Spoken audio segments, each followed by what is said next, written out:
여러분 안녕하세요. 여행지리의 지리 읽어주는 남자 지인아입니다. 오늘은 시작하기에 앞서서 연금술사 이야기를 해보려고 합니다. 산티아고와 연금술사 대화인데요. 우리 연금술사가 산티아고에게 이러한 이야기를 합니다. 연금술이라면 우리 모두가 가지고 있다네. 그 연금술을 여러분이 알고 있는데 만물의 전기 속으로 깊이 들어가 우리 각자 위에 예정해둔 보물을 찾아내기만 하면 된다 이야기를 합니다. 우리 친구들은 아마도 잘하는 능력이 있을 거고요. 좋아하는 것이 있을 거고요. 내가 무엇을 하면 싫어한다 라고 하는 것들이 있을 거예요. 아직은 내가 명확하게 모른다고 할지라도 아마도 있을 겁니다. 그래서 우리 친구들이 그것을 찾아가는 여행을 지금 떠나고 있는 거예요. 내가 과연 뭘 원하고 있을까? 내가 이 세상에서 살아가려면 무엇을 하는 게 맞을까? 여러분 아직도 어렵고 고등학교, 또 대학교, 또 직장인들도 많이 유턴하잖아요. 여러분 너무 걱정하지 말고 여러분이 가고 있는 그 길들을 선생님은 응원하겠습니다. 여러분이 어디서 무엇을 하든지 여러분들을 위해서 하는 친구들이 되었으면 좋겠어요. 자, 그래서 이 연금술 이야기를 해봤고요. 여러분이 가진 무엇인가, 여러분의 소질, 능력, 잠재력을 꼭 실현했으면 좋겠다라고 하는 이야기 해보고요. 자, 오늘 배울 것은 무엇이냐? 우리나라의 자연, 그리고 인문 여행을 떠나보도록 하겠습니다. 자, 이곳은 어디일까요? 굉장히 마음이 탁 트이는 지역인데요. 바로 습지입니다. 우리 순천만 습지인데, 자, 이러한 습지도 볼 수 있고 한 우리나라를 살펴보도록 할 거예요. 자, 그 전에 선생님이 굉장히 좋아하는 TV 프로그램인데요. 한국은 처음이지 라고 하는 프로그램입니다. 외국인 분들이 나와서 이제 객관적으로 우리나라가 어떠한 모습인지 제3의 눈으로 바라보고 있습니다. 우리나라는 어떠한 특성을 가지고 어떠한 지역 명소가 있고 또 어떠한 특징들이 있는지 보여주는데요. 자, 여기 보니까 한 패널이 이러한 이야기를 합니다. 이탈리아 사람이 파인애플 피자를 먹으면, 하와이안 피자를 먹으면 국적 취소감이다. 그만큼 우리 이탈리아에서 이제 피자가 개발되고 나서 그 자부심이 어마어마하잖아요. 근데 정말 즐겨볼 수 있는 피자가 굉장히 많지만 그 중에서 하와이안 피자를 먹는 것은 잘못된 행위다. 이렇게 말을 하는 거잖아요. 그럼 여러분은 우리 대한민국을 방문한다면 여긴 꼭 가야 돼 하는 지역이 있을까요? 이제 대학교에 가서 혹은 취업을 하면 다양한 외국인들을 접하게 될 거잖아요. 어떠한 지역을 소개하시겠습니까? 경복궁 가장 많이 이야기하는 것 같고요.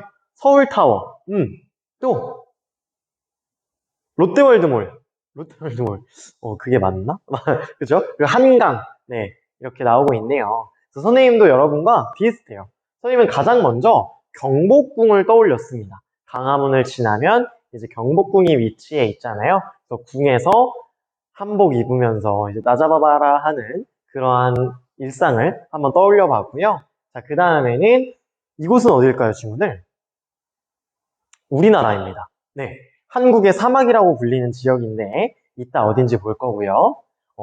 우리 첫 시작을 열었던 순천만 습지예요. 되게 가을이 되면 갈대들이 되게 노르스름하게 피어 있잖아요. 그래서 그곳에서 사진도 찍고 이제 걸어 다니기도 하는 곳인데요. 여러분 여기서 한 가지 꿀팁이 있다면 여기가 습지예요. 그래서 물이 굉장히 많아서 병충해가 진짜 많거든요. 그만큼 벌레가 많다는 건데 여기서부터 저기까지 걸어가려면 수많은 모기들을 경험해야 합니다. 여러분 절대 이곳은 여름에 가지 않도록 주의하시는 게 중요할 것 같습니다. 자, 그리고 이곳은 하늘에서 본 모습인데요. 어디일까요? 우리나라 섬인데 굉장히 아름다운 섬, 바로 제주도이죠. 여기 유채꽃밭도 볼 수 있고 그 위에서 논일고 있는 선생님의 모습도 살펴볼 수가 있네요. 그래서 이곳은 우도인데 우도에서 이렇게 바이크를 타다가 유채꽃이 너무 이뻐서 사진을 찍은 모습이에요. 자, 그리고 이렇게 한라봉이나 감귤 따기 체험도 할 수 있는 제주도, 정말 재미있는 지역이죠. 아름다운 경관도 있고요. 그렇죠? 오늘 볼 지역은요, 자연지리 여행으로는 인왕산, 태안의 신두리 해안사구, 그리고 제주도에 있는 갖가지 지역들을 볼 거고요. 인문지리 여행으로는 보령의 머두축제와 김치를 살펴보도록 하겠습니다. 그럼 먼저 자연지리 여행지이고요. 가장 먼저 인왕산을 보도록 할 건데요. 자, 우리 인왕산의 모습은 광화문 앞에서 멀리서 조망을 해봤어요. 이곳이 바로 인왕산이거든요. 그래서 산을 보면 이렇게 돌의 기반함이 노출된 것도 볼 수 있고 그 주변에 아름다운 나무들이 장관을 이루고 있습니다. 그래서 이게 가을이 된다면 단풍이 져서 더 아름다운 장관을 연출한다고 합니다. 그래서 보면 이렇게 인왕산을 볼 수가 있는데요. 이렇게 암석이 대롱대롱 매달려 있는 것처럼 보이기도 하고 이렇게 정상에 올라가면 서울의 시내가 보이는데 이 시내에서 알 수 있듯이 인왕산은 그렇게 높지 않아요. 굉장히 해발고도가 낮기 때문에 여러분이 한 1시간도 안 돼서 이렇게 오를 수가 있다라고 이야기를 하더라고요. 그렇게 크게 높지 않으니까 여러분 한번 도전해보면 좋을 것 같습니다. 그래서 인왕산 정상에 가기까지 굉장히 다양한 바위들을 볼 수 있어요.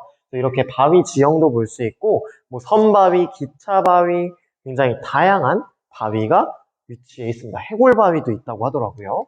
그래서 우리 인왕산은 어디에 있냐? 자, 경복궁을 기준으로 서쪽에 위치하고 있어요. 인왕산 338m 혹은 389m 이렇게 이야기를 하고 있고요. 자, 서울에 위치하고 있기 때문에 자, 우리나라 서울은 경기도를 둘러싸고 경기도에게 포섭당에 있죠. 그렇죠? 이 지역 바로 서울이라고 보면 되겠습니다. 그래서 우리 인왕산에 대해서 좀 더 깊게 볼 텐데요. 여기 굵은 글씨로 보니까 뭐라고 되어 있냐? 화강암 그리고 풍화지형이 있습니다. 자, 화강암은 대체로 밝은 색을 띠잖아요. 그래서 딱 보자마자 밝은색 암석이네, 화강암으로 이루어져 있구나 알 수가 있겠고요. 풍화지형이라고 해서 풍화지형이 굉장히 많구나 라고 하는 것을 알 수가 있어요. 우리 인왕산의 풍화지형은요, 빙하기와 지금처럼 더운 간빙기 그 사이에 주빙하 기후라고 해서 그렇게 춥지도 않고 그렇게 덥지도 않은 그 기후 가운데에서 만들어진 풍화지형들이 있거든요. 그래서 그 중에서 가장 핵심적인 것은 토르입니다. 여러분 이렇게 망치 탁 하는 토르 아니고요. 자, 토르라고 한다면 이렇게 바위 틈 보이시나요, 친구들? 네, 그만큼 우리 돌멩이들이 탑처럼 쌓여있는 경관이라고 보시면 될 것 같아요. 그래서 이 돌멩이들을 누가 밀면 굴러 떨어질까? 뭐 싶기도 하지만 그만큼 독립적인 암석들이 이렇게 노출되어 있습니다. 그래서 기반함이 이렇게 탑처럼 쌓여있는 경관, 이게 하나가 아니고요. 다 따로따로 돌멩이가 떨어져 있는 거예요. 근데 이게 쌓여있는 것을 우리가 토르라고 합니다. 그래서 인왕산뿐만 아니라 여러분이 길을 가다가 산을 봤는데 뭔가 돌멩이 탑인 것 같아 하는 것들은 대부분 토르라고 보시면 될 것 같습니다. 그래서 이러한 토르들도 풍화지형인데 화강암으로 되어 있기 때문에 화강암 풍화지형이라고 보면 되겠습니다. 그래서 가다 보면 뭐 섬바위, 기차바위 볼 수가 있고 반나절이면 왕복을 할 수 있고 진짜 다 둘러봐야 반나절인 거예요. 왕복해서 1시간 반 안 걸린다고 이야기하더라고요. 그래서 이 화강암은 1억 8천년 전에 중생대에서 만들어졌는데요. 그것은 이제 화강암이 땅속 깊이 관입이 돼서 지하로부터 올라와서 만들어진 화강암입니다. 이런 화강암 풍화지형을 볼 수 있고요. 자, 또 보니까 토르뿐만 아니라 타포니를 볼 수 있다고 합니다. 이 토르 주변에서 더 많이 생성되는 풍화지형인데요. 우리 타포니라고 한다면 여기 벌집처럼 이렇게 구멍이 송송송송 뚫려 있잖아요. 이러한 지형을 타포니라고 한답니다. 자, 타포니를 지금 정면에서 바라본 거고요. 이 측면으로 그려보면 원래 암석이 이렇게 되어 있었을 텐데 이 측면에 풍화를 받으면서 이렇게 구멍이 송송송송 뚫리게 된 모습입니다. 이러한 구멍 뚫린 모습을 우리가 타포니라고 이야기를 해요. 그래서 우리 토르 주변에서 잘 발생을 한다라고 하는 것이고요. 이러한 섬바위에서 특히 타포니를 잘 볼 수 있다고 합니다. 자, 그래서 우리 인왕산은요, 야경이 굉장히 유명해요. 선생님이 이 사진을 보고 여기 낙산공원 아닌가? 라는 생각을 했는데요. 인왕산이라고 합니다. 그래서 인왕산에도 조명이 잘 되어 있어서 여러분 밤에 산책을 갈 수도 있고 되게 조명이 아름답잖아요. 그래서 데이트 코스로도 굉장히 유명하다고 합니다. 다음 두 번째로 태안의 신두리 해안사구 가볼 텐데요. 이곳은 한국의 사막이라고 불리는 지역이에요. 그래서 이게 과연 우리나라인가? 라는 생각을 선생님도 했었는데 여기 발자국 보면 와 뭔가 사막 같은데 광활한 사막 같잖아요. 그래서 와 우리나라에 이런 곳이 있는 게 너무 신기하다라는 생각을 했어요. 근데 이 해안사구의 사진이 뭔가 자료가 풍부하지 않더라고요. 그래서 우리 친구들 이렇게 보고 유튜브에 해안사고 치면 다양한 선생님들께서 리뷰를 남겨놓으셨어요. 그래서 여러분 그런 거 참고해 보시면 좋을 것 같아요. 그래서 옆에서는 바다도 볼 수 있고 이렇게 모래 언덕을 볼 수 있는데요. 자 여기 보면 신두리 해안사구라고 해서 해안은 지명이고요. 자 해안사구는 해안에 있는 모래 언덕을 이야기합니다. 잠시만요. 모래 언덕. 그 모래 언덕을 바로 사구, 해안사구라고 하는데, 자, 신두리라고 해서 지명이 더해진 모습이에요. 그래서 우리 태안의 신두리 해안사구는 선생님이 한반도를 그려볼게요. 자, 이 태안 지역에 형성되어 있는 해안사구, 모래 언덕인데요. 자, 우리 북서풍, 즉, 북쪽에서 불어오는 북서계절풍의 영향을 받아서 이 바람과 함께 모래들이 타고 오겠죠. 그쵸? 그래서 이 모래가 점차 해안으로부터 오면서 이 모래들에 의해 뒤에 모래가 쌓이게 되겠죠. 그쵸? 이 바람이 모래를 끄집어 가지고 오니까. 그쵸? 근데 가지고 오다가 너무 무거워. 다시 내려놓게 되는 거예요. 모래를 운반하고 퇴적한 이 바람에 의해서 모래 언덕이 쌓이게 되더라. 우리가 이 지역을 해안 사구, 모래 언덕이라고 이야기하고요.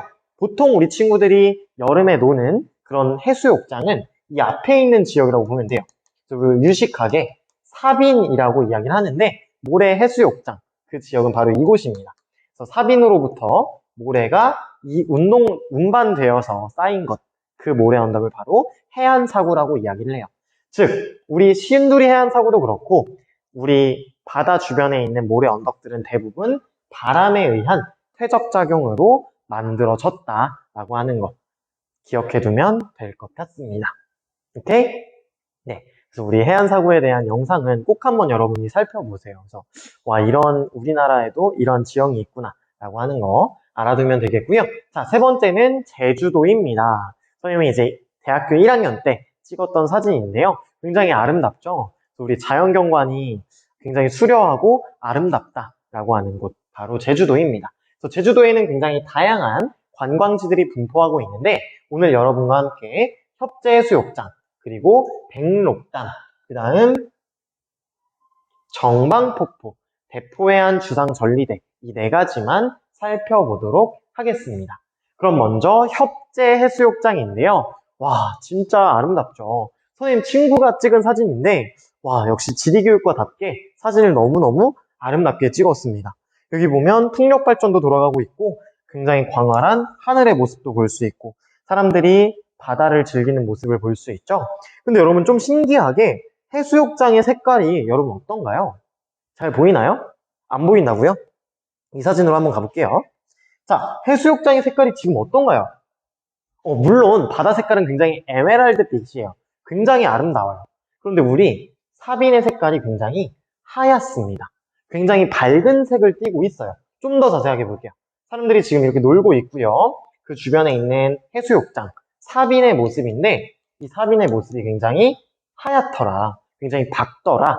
그 이유는 무엇이냐면 바로 조개 껍데기가 뭉쳐져 있기 때문입니다. 이 조개 껍데기가 점차 풍화되어서 이 모래와 섞인 거예요. 그러다 보니 조개 껍데기는 굉장히 하얗잖아요. 그래서 그 하얀 석회질에 조개 껍데기가 합쳐져 있다 보니까 하얀색의 백사장이 펼쳐져 있습니다. 그래서 우리 제주의 해수욕장 중에서 으뜸으로 꼽히는 곳입니다. 그래서 이렇게 아름다운 하얀 빛깔 백사장이 펼쳐져 있다. 그래서 이 백사장을 여러분도 꼭 한번 가보시길 추천드려요. 에메랄드 빛의 백사장을 볼 수 있어요. 에메랄드 빛의 바다도 볼 수 있어요. 너무너무 좋은 것 같고요. 자, 그다음 두 번째는 한라산과 백록담입니다. 미안해요. 자, 우리 제주도에서 어디든지 가도 이 한라산이 보이거든요. 그만큼 우리 한라산이 높잖아요. 그렇죠? 우리 한라산의 정상을 가면 이렇게 물이 고인 백록담도 살펴볼 수가 있어요. 선생님 예전에 대학교 1학년 때 이곳을 올라갔는데 안타깝게도 이 백록담에 물이 고이지 않더라고요. 근데 선생님은 다시는 올라가지 않을 것 같아요. 너무 힘들었던 것 같습니다. 그래서 새벽 7시 정도부터 등반을 시작해서 2시쯤에 정상에 닿았다가 빠르게 복귀를 했어요. 근데 안타깝게도 백록담을 보지 못했고 그때 굉장히 무서웠던 것 같아요. 정상쯤 가면 난간이 없거든요. 그래서 와 이거 어떻게 올라가지? 하고 있는데 이제 중국인 분들께서는 굉장히 폴짝폴짝 뛰어다니시는 걸 보고 와 진짜 멋있으시다 뭐 그런 생각을 했던 것 같습니다. 여튼 자 우리 백두산이 아니죠. 한라산의 정상에서는 물이 고이면 백록담을 볼 수가 있더라. 자, 그 백록담을 뭐라고 하냐면 화구호라고 이야기를 하는데요. 자, 우리 한라산은 화산 지형이잖아요. 그래서 과거에 용암이 이렇게 땅 속으로부터 올라왔을 거예요. 마그마가 올라와서 용암이 분출됐겠죠. 그래서 이 지역을 뭐라고 하냐면 이곳은 용암이 움직이는 지역, 용암의 길이라고 해서 화도라고 이야기를 하고요. 용암이 나오는 곳이라고 해서 이 지역을 우리가 화구라고 합니다. 근데 지금은 더 이상 용암이 나오지 않으니까 이 화구가 막혀 있겠죠. 그쵸? 그래서 이곳에 화구에 생긴 호수를 화구호라고 이야기를 하는 겁니다. 오케이? 자, 화구호라고 이야기를 하고요. 반대로 우리 백두산도 정상에 뭔가 물이 고여 있잖아요. 근데 우리 백두산은 화구호라고 하지 않습니다. 왠가 봤더니 자, 우리 백록담 한라산의 정상은 그냥 용암이 굳어서 만들어졌어요. 근데 백록담 같은 경우는 백록담이 아니라 미안해요. 백두산 같은 경우는 산이 한번 주저앉았습니다. 화구가 주저앉았어요. 그렇게 만들어졌기 때문에 백두산은 화구호라고 하지 않는다. 오케이? 그곳은 칼데라호라고 해서 좀 더 규모가 넓게 자리하고 있어요. 반대로 우리 한라산의 백록담은 약간 소규모라고 볼 수가 있죠. 그래서 우리 백록담은 화구호에 해당을 한다. 여러분 선생님이 너무 계속 헷갈리게 말을 해서 미안해요. 자, 그 다음 우리 한라산에서 볼 수 있는 게 화구호, 백록담뿐만 아니라 바로 식생의 수직적 분포인데요. 자, 우리 한라산은 약 2000여 해발고도를 자랑하고 있잖아요. 그래서 저지대부터 고지대로 갈수록 서식하고 있는 식물이 다르게 나타나고 있습니다. 그래서 저지대에서는 항상 푸르른 상록 화렵수, 그리고 점차 올라갈수록 온대기후나 냉대기후에서 거주하는 온대림들, 그리고 침엽수림, 그리고 마지막 관목림까지 살펴볼 수가 있어요. 그래서 해발고도에 따라서 기온이 다르잖아요. 그래서 그거에 따라 식생의 수직적 분포가 뚜렷하게 나타나더라. 정리해보면 밑에는 따뜻한 곳에서 살고 있는 그러한 식물들이 나타나고 이제 온대기후에서 나타나는 식물들, 그리고 냉대기후에서 나타나는 침엽수림, 그리고 그 위에는 광목립대가 나타나고요. 그 위에는 이제 너무 추워서 나무들이 살고 있지 않은 그러한 지역이 분포하고 있습니다. 이런 것을 우리가 뭐라고 하냐? 식생의 수직적 분포가 뚜렷하게 나타난다. 자, 우리 식생이라고 한다면 쉽게 말해서 식물이라고 생각하면 되겠고요. 식물이 어떻게 생장하고 있는가, 그리고 수직적 분포는 수직적으로 분포가 어떻게 이루어지고 있는가라고 생각하면 되겠습니다. 그래서 식생의 수직적 분포를 확인하면서 가는 것도 굉장히 큰 재미라고 볼 수가 있어요. 선생님도 이제 대학생 때 동기들이랑 같이 갔었거든요. 올라가다 보면 실제로 살고 있는 나무들이 너무너무 확확 달라져요. 그래서 아까랑은 좀 더 다른 느낌이다, 다른 풍경이다, 다른 경관이다 라는 것을 느껴볼 수가 있을 겁니다. 자, 다음 세 번째는 정방폭포입니다. 우리 정방폭포는요, 보면 바다로 직접 떨어지는 국내 유일의 폭포입니다. 그래서 이곳은 민물이고 이곳은 바닷물이에요. 그래서 국내에서 유일하게 바다로 직접 떨어지는 폭포인 만큼 굉장히 대규모를 자랑하고 있고 높이는 약 23m라고 이야기를 해요. 근데 여러분 아마 관광 때 천지연 폭포 많이 들어봤을걸요? 맞죠? 그런데 선생님은 항상 추천하는 게 정방폭포를 가라 이렇게 이야기를 합니다. 왜냐하면 우리 천지연 폭포 같은 경우는 주변에 펜스가 쳐져 있어요. 그래서 폭포를 멀리서밖에 못 보거든요. 근데 우리 정방폭포 같은 경우는 여러분이 이 앞까지 갈 수가 있잖아요. 그래서 이 앞에 가서 인증샷을 찍을 수가 있어요. 그래서 여러분 꼭 폭포를 방문하고 싶다면 천지연 폭포가 아니라 정방폭포를 방문하시기를 강추드립니다. 자, 네 번째로 대포해안 주상전리대인데요. 자, 이곳은 주상전리가 굉장히 아름답게 나타나는 지역입니다. 이렇게 주상전리, 우리 파스텔 기둥처럼 생긴 주상전리인데요. 굉장히 아름답게 장관을 연출하고 있죠. 여기에 주상전리들을 볼 수 있는데 마치 파스텔의 기둥처럼 보이는 것 같아요. 그렇죠? 이렇게 주상전리들이 나타나 있는데요. 자, 우리 주상전리의 특징은 무엇이냐면 대부분 육각형 혹은 오각형에 해당을 합니다. 왜 그런가 봤더니 이것은 모두 화산지형이에요. 그래서 용암이 냉각이 될 때 이렇게 육각형 혹은 오각형으로 냉각이 되는 것, 응축이 되는 것, 그것이 가장 효율적으로 냉각이 되는 거라고 해요. 그래서 이 주상전리는 대부분 육각형 혹은 오각형의 기둥이다 라고 볼 수가 있겠고요. 이런 것을 우리가 주상전리라고 이야기한다. 우리 대포해안 주상전리대는 용암이 굳는 과정에서 수축이 됐을 거고요. 대부분 오각형 혹은 육각형에 해당을 한다. 그리고 대부분 암석들이 굉장히 시커멓잖아요. 우리 제주도 가면 시커먼 돌 너무 많이 보고 도라르방도 대부분 시커멓잖아요. 그 이유가 현무암으로 구성되어 있기 때문입니다.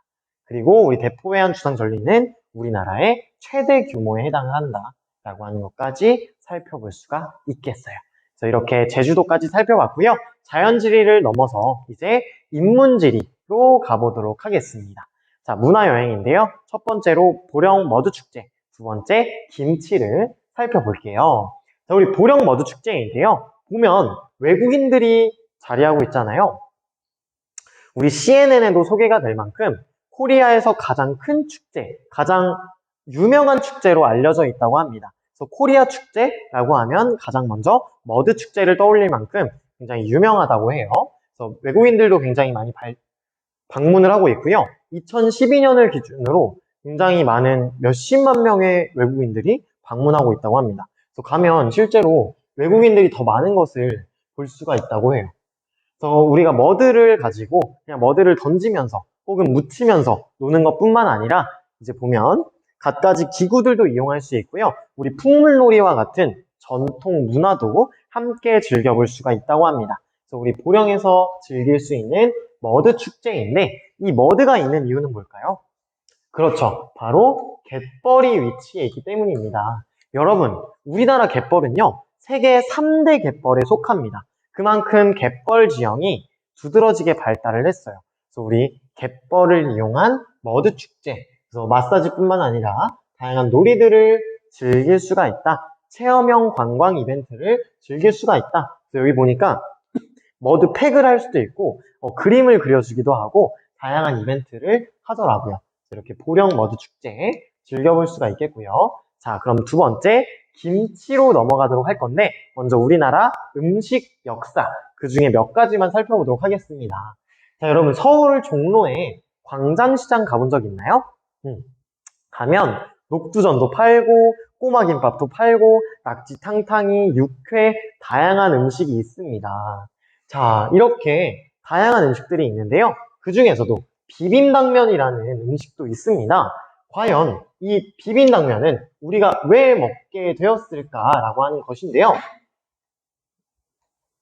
미안해요, 친구들. 자, 서울 종로 광장에는 그런 음식들이 있고 그 중에서 우리 부산에 있는 비빔당면이에요. 넓적당면 같은 거 있잖아요.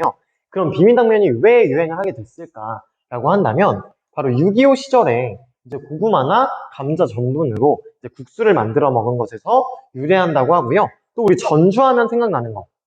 비빔밥은 만들어진 지 얼마 안 됐고요. 우리 바로 콩나물 국밥이 있잖아요. 우리 전주에 있는 행상들, 이제 걸어 다니면서 물건을 팔았던 상인들이 이제 배가 고파서 주먹밥이랑 콩나물국을 먹었는데 어떻게 하면 이 주먹밥을 딱딱하지 않게 먹을 수 있을까 하다가 콩나물국에 넣어 먹었다고 합니다.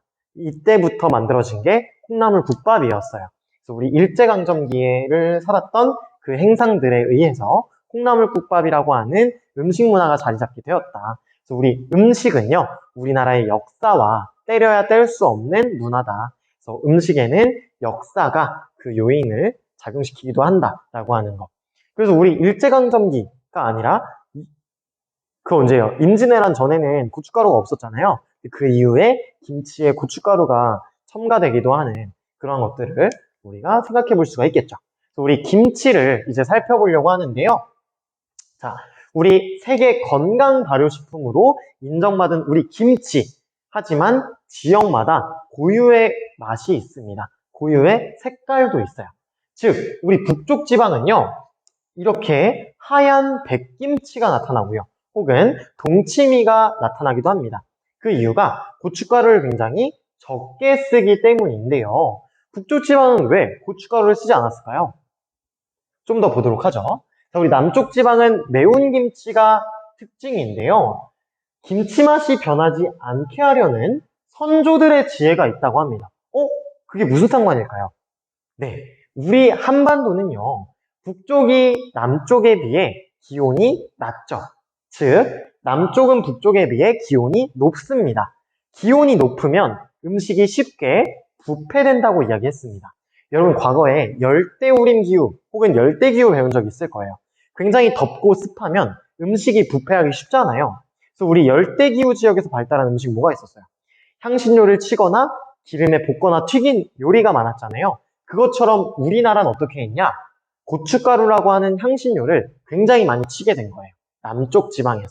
우리 전라도나 경상도에서는 굉장히 맵고 짠 김치가 성행하게 됩니다. 선생님도 여수나 해남 이런 곳에 놀러 가면 꼭 김치를 사오는 것 같아요. 김치가 굉장히 맛있어요. 선생님 입맛에는 그래요. 그렇고요. 우리 영동 지방, 이제 강원도 이제 대관령 동쪽 지방은요. 해산물이 많이 나기 때문에 해산물을 이용한 김치가 특징이라고 합니다. 그래서 선생님 어머니도 이제 강원도 출신이셔서 가끔 이제 젓갈도 많이 넣으시고 뭐 굴 이런 거 넣으시는데 선생님이랑은 좀 안 맞더라고요. 여튼 그리고 우리 경기도 같은 경우는 북쪽과 남쪽의 중간 지점이잖아요. 간이 세거나 약하지도 않고요. 그렇죠? 그래서 그러한 음식 문화가 나타나고 있다. 우리 전라도와 경상도는 맵고 짠 편이다 라고 이야기를 하는 거죠. 그렇죠? 그래서 이렇게 지역마다 기후에 의해서 김치 맛이 달라지더라 라고 하는 것 알 수가 있겠는데요. 요즘 여러분이 이제 김치에 대해서 꼭 알았으면 하는 게 있어요. 무엇이냐면 바로 동북공정입니다. 자, 동북공정이란 무엇이냐? 중국 국경 안에서 전개된 역사를 이제 중국의 역사로 만들려는 중국 정부의 사업입니다. 그래서 우리 발해의 역사 혹은 고구려의 역사 이러한 역사들을 이제 중국들이 점점 흡수하고 있잖아요. 중국이 흡수하고 있잖아요. 그것뿐만 아니라 요즘에는 문화공정까지 하고 있다고 해요. 그래서 우리나라의 TV 프로그램을 그대로 표절하는 건 물론이고요. 우리나라의 음식 문화, 김치, 그리고 한복 문화까지 가져가려고 하잖아요. 얼마 전 베이징 올림픽을 보면서 선생님이 눈살이 찌푸려졌는데 그 이유가 바로 이 문화공정을 너무너무 티냈기 때문입니다. 그래서 갑자기 한복을 입는 사람이 나오질 않나? 뭐 머리를 딴 사람이 나오지 않나? 뭐 김치를 담그는 그런 모습을 하고 있더라고요. 그래서 이런 동북공정이 중국 네티즌 일부가 아니고요. 정부가 주도해서 하고 있다는 것을 우리 친구들이 반드시 인지하고 우리가 이걸 막아야겠다. 우리가 힘써야겠다라는 생각을 반드시 했으면 좋겠습니다. 선생님도 구글에 한번 입력을 해봤어요. 김치를 중국어로 번역을 해봤습니다. 그랬더니 번체와 간체 상관할 것 없이 파오차이로 번역이 됐는데요. 우리 파오차이라고 한다면 중국의 음식, 어떤 음식이냐면 소금이나 어떤 간장에 절인 장아찌라고 보면 되거든요. 장아찌? 이 장아찌와 유사한데 자신들의 것인 양, 그러니까 김치가 파오차이인 것인 양, 자기들의 음식인 것인 양, 야, 김치는 파오차이에서 유래됐어. 이렇게 이야기를 하는 거죠. 굉장히 화가 날 수밖에 없는 상황입니다. 그래서 얼마 전에는 중국 이제 정부 인사가 김치 담그는 모습을 이제 트위터에 올리기도 했는데요. 굉장히 어이없는 상황들이 발생하곤 했습니다. 그리고 우리 중국 문서에 뭔가 위키와 비슷한 문서였는데요. 그 안에 뭐 중국의 음식이다 라고 되어 있는 거예요. 그래서 우리나라 네티즌들이 이렇게 거세게 항의를 해서 삭제가 되었어요. 근데 되었다가 몇 시간 뒤에 다시 그 문구가 삽입되고 또 다른 사람들이 수정할 수 없도록 잠금 장치를 해둔 것을 우리 한국인들이 발견했습니다. 굉장히 화가 나는 상태이지만 우리 친구들 반드시 관심을 갖고 이런 동북 공정에 힘썼으면 좋겠습니다. 그래서 우리 김치와 파오 차이를 비교해보면 진짜 딱 봐도 그냥 오이 피클이야 뭐야, 뭐 장아찌야 뭐야, 그냥 소금에 절여서 발효시킨 거잖아요. 우리나라는 양념에 버무려서 이제 배추나 혹은 무 등을 고춧가루와 혼합해서 만든 그런 발효 제품이잖아요. 굉장히 다른 특성을 가지고 있다. 파오차이, 중국의 파오차이와 우리나라의 김치는 반드시 구분되어야 한다라고 하는 것입니다. 그리고 얼마 전에 우리 식약처가 한 가지 실수를 합니다. 우리 김치를요, 바로 파오차이로 표기했던 건데요. 우리 김치를 지금 보면 파오차이라고 오역을 했어요. 그래서 여러분들이 관심을 갖고 이 정부 부처도 실수를 할 수 있을까 모르겠지만 우리 식약처라고 하는 정부 부처들 분들도 관심을 갖고 이 동북공정에 반대로 대항해서 힘써 주셔라 라고 하는 말을 하는 것 같습니다. 그래서 여러분 꼭 이 동북공정 기억하면서 발해의 역사, 고구려 역사, 그리고 우리나라 문화는 반드시 지켜야 한다라고 하는 것들 꼭 한번 기억해 주시고요. 자, 오늘 배웠던 것들을 지도로 표시해 보도록 하겠습니다. 자, 우리 서울에서 어떤 것을 봤냐? 바로 인왕산 살펴봤지요. 인왕산에서는 타포니와 같은, 토르와 같은 풍화지형을 볼 수 있었고요. 밤의 야경이 굉장히 아름다웠다 이야기했습니다. 그리고 바로 이곳이 태안인데요. 우리 태안의 모래 언덕, 바로 신두리 해안사구를 살펴봤습니다. 그래서 신두리 해안사구는 북서계절풍의 영향을 받아서 만들어진 해안사구다. 즉 바람이 만들어내는 지역이다 라고 볼 수가 있겠고요. 자, 이곳이 바로 보령입니다. 자, 우리 보령에서는 머드 축제를 했었죠. 머드 축제도 있었고요. 자, 우리 제주도에서 크게 4가지를 살펴봤는데 먼저 첫 번째 협재 해수욕장 살펴봤고요. 자, 두 번째로는 뭐 봤을까요? 그렇죠. 한라산과 백록담을 봤습니다. 우리 백록담은 화구에 만들어진 화구호이다 라고 하는 것까지 살펴봤고요. 화구호와 다르게 우리 백두산, 천지는 화구호가 아니다. 칼데라호다. 이렇게 이야기를 했었죠. 다음 세 번째로 국내 유일하게 바다로 직접 떨어지는 정방폭포가 있었고요.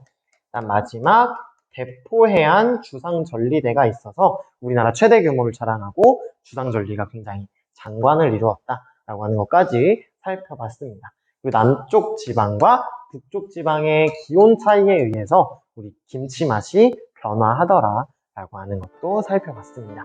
우리 친구들 오늘도 너무 고생 많았고요. 다음 시간에 만나도록 할게요. 고생 많았습니다. 안녕.